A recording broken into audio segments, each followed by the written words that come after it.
என்னமோ உங்களை பத்தி எல்லாம் வாட்ஸ்அப்ல ஒரே பேசிட்டு இருக்காங்களே, என்ன பேசுனீங்க? என்னமோ ட்விட்டராம அது என்னது? அது ஏதோ நீங்க வாழ்த்து சொன்னீங்க, என்னமோ சொல்லி பேசிக்கிட்டு ஒரே வாட்ஸ்அப்லயும் பேஸ்புக்லயும் உங்களை பத்தி பயங்கர விமர்சனம் பண்றான். நான் உங்களுடைய ரசிகர் தலைவரை, மாவீரன்ல இருந்து சிவாஜி வரைக்கும் உங்க ரசிகனா இருந்தேன். உங்களுக்காக நிறைய கட் அவுட் வச்சிருக்கேன், நிறைய பால் ஊத்தி இருக்கோம், நைட்டு ஃபுல்லா முழிச்சு போஸ்ட் ஓட்டி இருக்கோம். உங்களுடைய வளர்ச்சியில எங்களுக்கு அதிகமான பங்கு இருக்கு தலைவரை. என்னத்த நீங்க பேசுனீங்க? டைரக்டர் அமீர் கூட பயங்கரமா பேசியிருக்காரு. நமக்கு தான் இந்த மீடியால பேசுற பழக்கமே வராத தவிர, நம்ம திரைக்கு பின்னாடி பேசுற குரூப் நம்ம எல்லாம். நம்ம டைலாக பேசணுமா மக்கள் பத்தி கை தட்டிட்டு போவாங்க.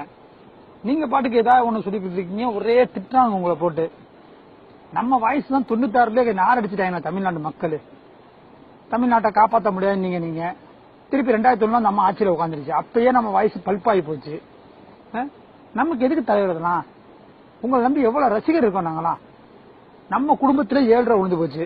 நம்ம குடும்ப பிரச்சனை பார்க்காம நீங்க இந்தியா நாட்டோட பிரச்சனை பார்த்துட்டு இருக்கீங்க. இந்த மலையில செத்தானுங்க நம்ம தான் கொடுத்தோமா? இந்த கர்நாடகாரன் தண்ணி தர மாட்டானே, நம்ம கர்நாடகாரன் பேசணுமா? விவசாயிக்கு பிரச்சனை வச்சு நம்ம தான் வாய் திறந்தோமா?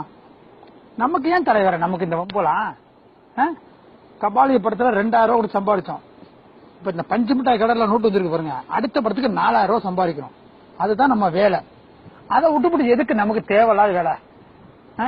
ஏற்கனவே உடம்பு பூரா நோயை வச்சுட்டு இருக்கோம். நம்ம ஏற்கனவே ரசிகர் பாதி பேர் உங்களுக்கு பால் ஊத்தவனுக்கு அவனுக்கு பால் ஊத்தி அவன் போய் சேர்ந்துட்டான் மேல. நமக்கு தேவையில்லாத விஷயம் இந்த தேவையில்லாம குஷ்பு வாயை கொடுத்து 93 குடும்பம் நடத்தத பூரா இப்ப எடுத்து விடுறான் வாட்ஸ்அப்ல.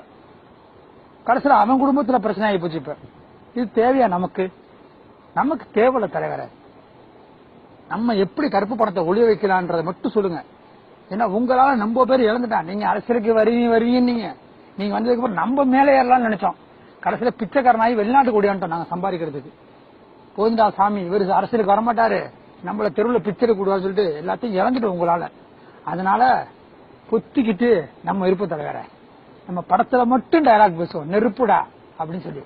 நம்ம ஏன் மக்கள் மத்தியில பேசிக்கிட்டு